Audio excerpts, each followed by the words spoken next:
Hello everyone, welcome to our last discussion of So You've Been Publicly Shamed. I'm going to be focusing on two examples that I think will help kind of recap everything. So let's talk about Stone first. So who is she? She is Lindsay Stone. She's a caregiver, and basically what happens is she is taking these silly photographs. They smoke in front of a no smoking sign, and they are at the Arlington Cemetery, and under the silent and respect sign, basically they crouch under it and pretend like they're screaming, and one person flips off one of the graves. Okay, so, not in good taste, I think we can all agree, but the idea here is like, well, who's gonna care, right? They all agree it's offensive, but it's kind of like one of these things like, well, who would really who would be bothered by this? And also, I think the whole idea here is too, like, they are just so average people that even if someone really did care, what would it matter, right? So if you look at your friend, if you look at someone like an acquaintance's Instagram or Twitter or something, and you see something that you don't really like, I don't think most of us are going to be making a public case out of it. Well, I guess the situation matters, but you get what I'm saying here. That I'm sure that Lindsay and Jamie, her friend, are basically thinking, okay, this is not in great taste, but we're not like celebrities. This is not going to be on TMZ sort of thing. Also, they believe that these photos were private on Facebook, and I believe that just means only friends or people that they invite in have access to it, which turns out to be not the case. I think this is kind of important here because the intention, and now, to be honest, you got to be real careful with technology, right? Just because you didn't mean to share something doesn't mean that it wasn't shared, right? But it's sort of like, I think of it almost like a journal, where if you're writing about your life and you maybe don't have a lock on it and you leave it out because you think no one can get to it, but someone gets to it, it's like, yeah, maybe you should have locked it, but at the same time, maybe that example is not totally apropos to this, but maybe I feel a little sympathy for them. But anyway, they don't really, their intentions are not to kind of put this out in the world. It's sort of like for them. So anyway, what happens is the similar thing. Lindsay loses her job. She becomes really depressed, stays in for about her house in a year, and is, like many of the folks in this book, berated by people online. Now, again, you might think that she deserves that treatment. You maybe think it's overboard. At the end of the day, that's what happens. And the kind of takeaway, I think, here at the end, which is interesting about her story, is the whole idea of reputation.com. Because what it sort of starts to make me think about is this idea that there could be a world where folks need the services of something like reputation.com, where we're not only concerned about the sort of how we come across on online, but we might need the services of someone to kind of help us kind of manage that identity online. All right. By the way, kind of a side note, I think one of the reasons why, that a lot of these things, in this case of, Lindsay and Jamie, happened is that, social media, the internet, has not been around for a particularly long time. Not to date myself, but I was a teen when the internet became the internet, and really kind of in my 20s when it took off and kind of started to become what it is now. And I was a pretty fully functional adult when social media became social media. And so, obviously when I started using social media, I was, well into my 20s.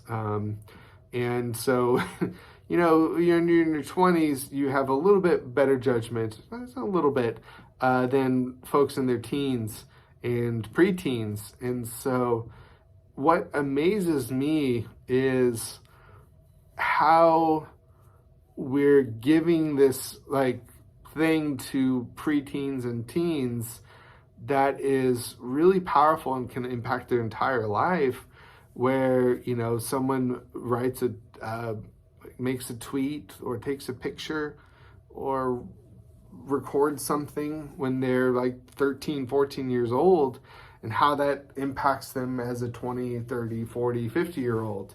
And I think we're just now, we're starting to kind of grapple with this, right? Where we have this digital record of ourselves that really didn't exist. When I, think everything. When I was a teen, there was really no record of all this, the sort of things I said that were not the most articulate. And so it's going to be an interesting kind of idea of what do we do when it comes to people's reputations and online, and how do we kind of help people get back on track, and should they even have gone off track in the first place? So there's just a lot of questions, I guess you could say, that come up with the whole reputation.com. So sort of on that note, let's end with the last chapter. So the part I really wanted to focus on was the idea of mortification. That to me stuck with me more, and I'm sure this was Ronson's point, and then why he's bringing it up in the last chapter. The mortification idea really hammered home kind of the sort of message of the book. And so I'm going to just, I guess, kind of use this as a way to wrap up. So if you don't know what I'm referring to, he mentions how mortification, whose Latin root means death, right, is commonly used as a way to express shame. And the reason I thought that was so important is it goes back to this idea of death, and how death is something that happens to basically every person in this book. That something dies, whether it's career, a relationship, a life, right? Something you built, an identity, that something dies at the end.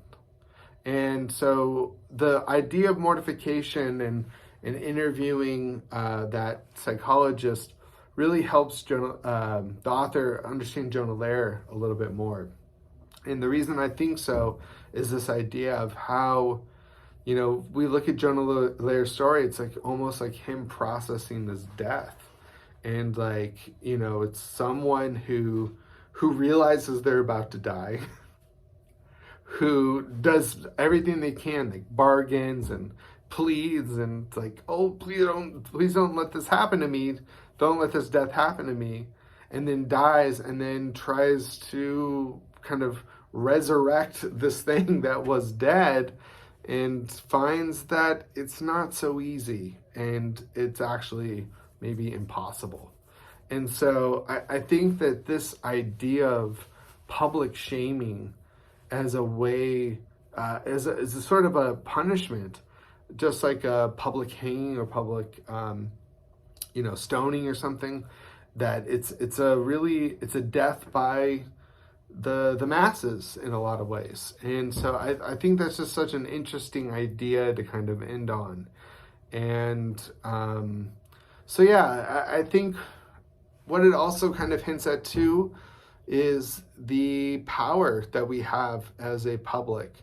And I know this I didn't mention it earlier, but just the idea of like groups of people and what happens when groups of people are doing things, and whether or not we're like how in control we are when we are parts of these groups. That's up for debate. But at the end of the day, I think when we're looking at all these people, that the public shaming, in a sense, does kill them. All right. Well, one other thing I just wanted to kind of mention, because I think it's apropos to this. As I was doing this last one, it struck me how that when I would talk about this in a normal 103 that wasn't being recorded and wasn't being put online, would I be talking about it in different ways and like saying different things? Like if this was an in-class lecture rather than a, YouTube lecture, would I be different? Would I conduct myself differently? Should I conduct myself differently on these than there? And how does, the fact that I know this is being recorded and like basically like as I'm talking, scrutinizing every little thing in my head, how does that change the interactions we're having? And so I think that's another thing that the book is kind of implying too, is like we all have that thought when we're having public interactions now.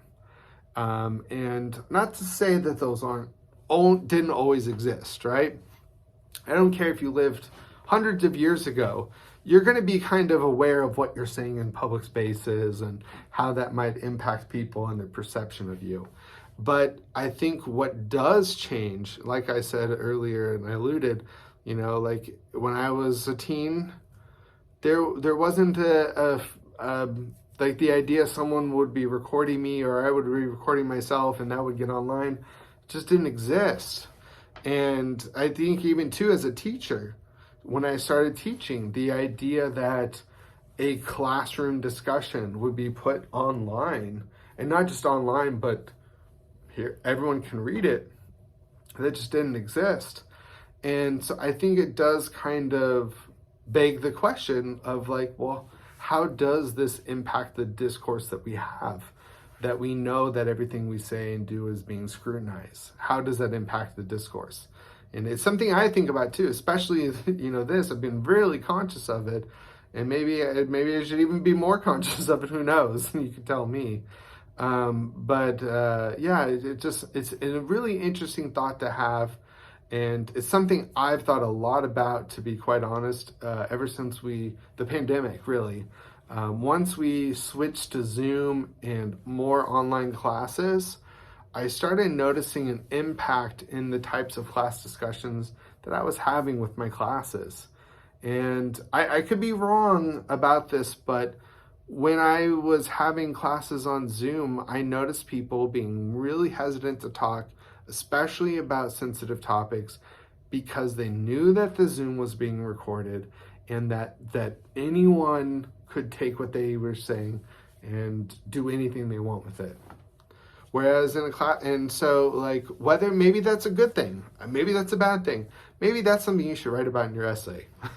And so it's really, I think, up for you to decide, and that's kind of the point of this essay, is for you to get to analyze and interpret what's happening here with public shaming and sort of make the argument of whether or not the benefits outweigh the consequences, or the consequences are just so great that there are no benefits really. Maybe it's somewhere in the middle, as I've been saying, that maybe that, it's kind of equal. So all interesting things to talk about. Hopefully, maybe you can respond to this video and let me know that either you think these questions are interesting or not. Who knows? I'm curious to know if I'm off base here a little bit. So anyway, thank you so much for watching these. I'm going to continue them. They're going to get a little less controversial in a way when we get to the other unit, because I feel like this one is so kind of charged, and there's this whole meta component to it. But I think we'll still have the same great discussions that we've been having. All right, talk to you later, everyone. Bye.